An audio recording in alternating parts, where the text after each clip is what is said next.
Oi gente, eu sou a Maíra da Pituca Sapeca. Bem-vindos ao meu canal, onde a gente faz muito patchwork e aprende muita coisa legal. Se você ainda não é inscrita, já se inscreve para não perder nenhuma aula. E não esquece de deixar nos comentários o que você achou e o que mais gostaria de aprender.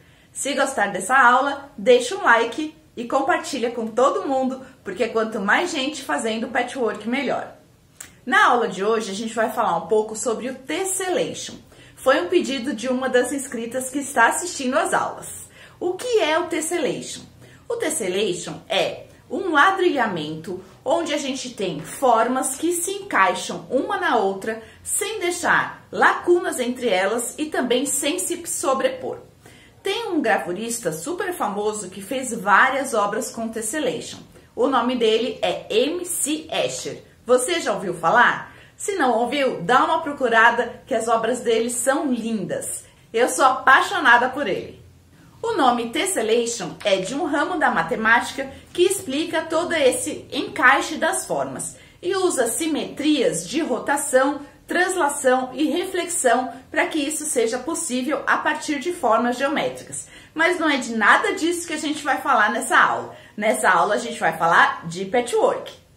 E nós vamos construir esse bloco, que é o Snail Trail, que é um dos blocos que possibilita a gente criar um tessellation.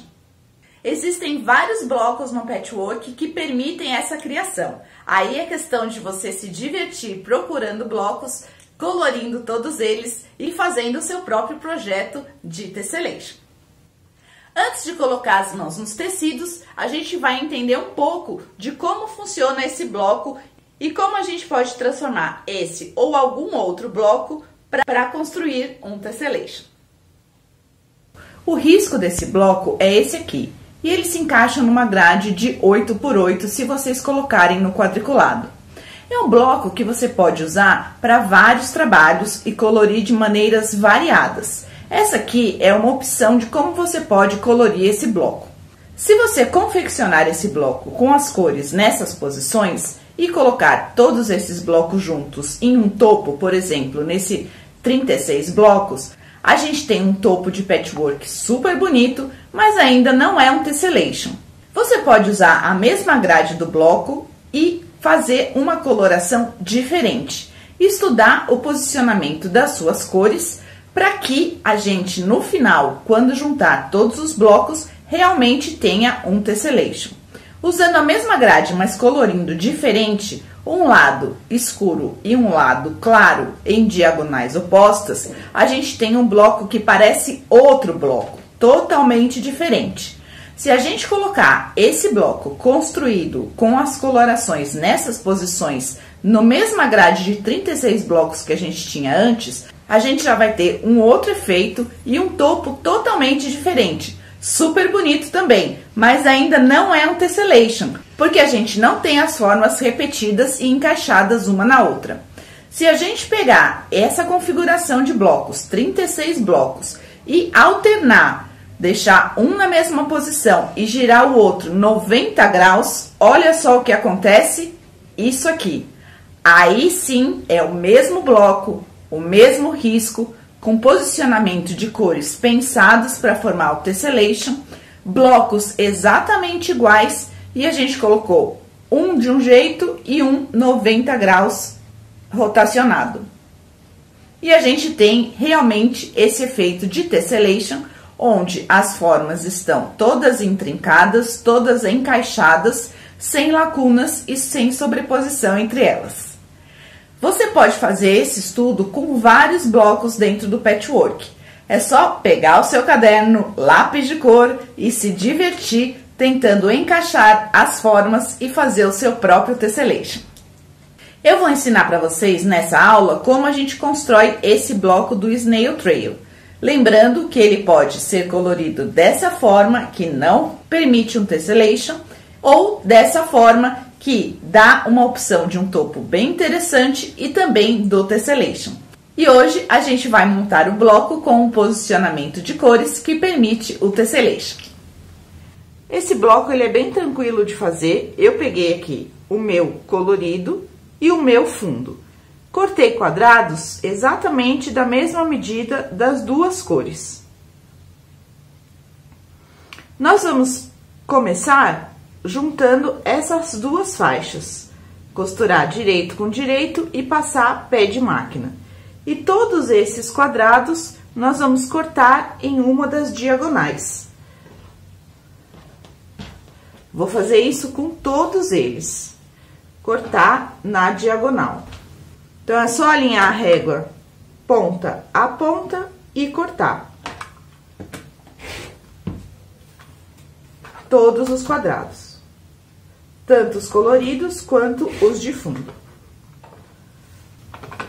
Vou costurar essa faixa e terminar de cortar os quadrados restantes. Agora, a gente precisa acertar esse segmento aqui.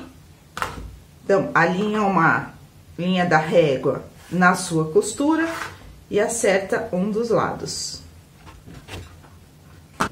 Viro pro outro lado e eu vou tirar dessa faixa 2 pedaços de 3,5 centímetros, que é a mesma largura da faixa.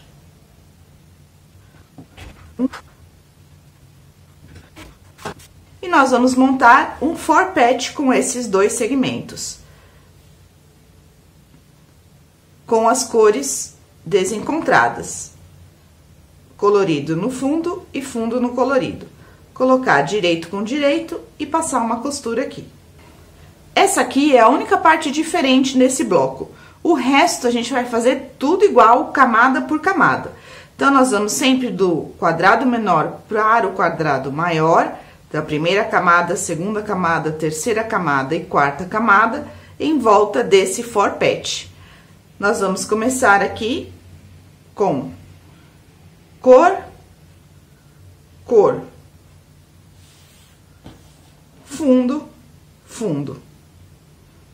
Para costurar esses triângulos, dobra no meio, acha o centro do triângulo e alinha o centro do triângulo com essa costura central. Coloca direito com direito, passa uma costura e abre. A gente sempre faz lados opostos primeiro e depois completa com o restante. Essa aqui é a primeira camada. Ela estando pronta, nós vamos continuar agora com os nossos próximos quadrados exatamente da mesma forma, alinhando sempre o meio do triângulo com a ponta que você tá vendo aqui. Então, a gente vai cor e cor, fundo, fundo. Próxima camada já está pronta. Repete o mesmo processo. Cor, cor, fundo, fundo. E a última camada também, repetindo o mesmo processo. Cor, cor, fundo, fundo. Você vai perceber nesse bloco que as cores, elas vão girar no sentido horário, ó. Aqui tá errado.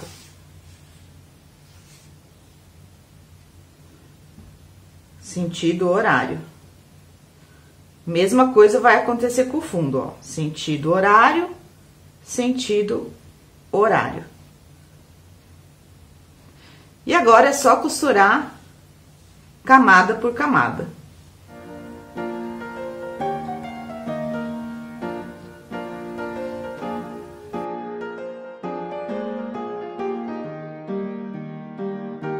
E temos o bloco pronto depois de costurar todas as camadas. É um bloco bem legal de fazer, ele rende, porque dá pra você ir com os quatro lados pra máquina e costurar já de uma vez, 2 opostos, depois 2 opostos. Todas as camadas repetem o mesmo processo e o importante aqui é prestar atenção no posicionamento das cores pra gente ter esse efeito rodando no sentido horário. Para criar o tessellation, a gente faz vários blocos exatamente iguais, não precisa espelhar, porque a gente vai depois virar o bloco. Essa aqui é uma das possibilidades. Tem vários blocos no patchwork que dá pra gente transformar num tessellation. Eu espero que vocês tenham gostado da aula. Não deixe de conferir o artista MC Escher para se inspirar em várias possibilidades. E eu aguardo vocês na próxima aula. Um beijo da Pituca Sapeca.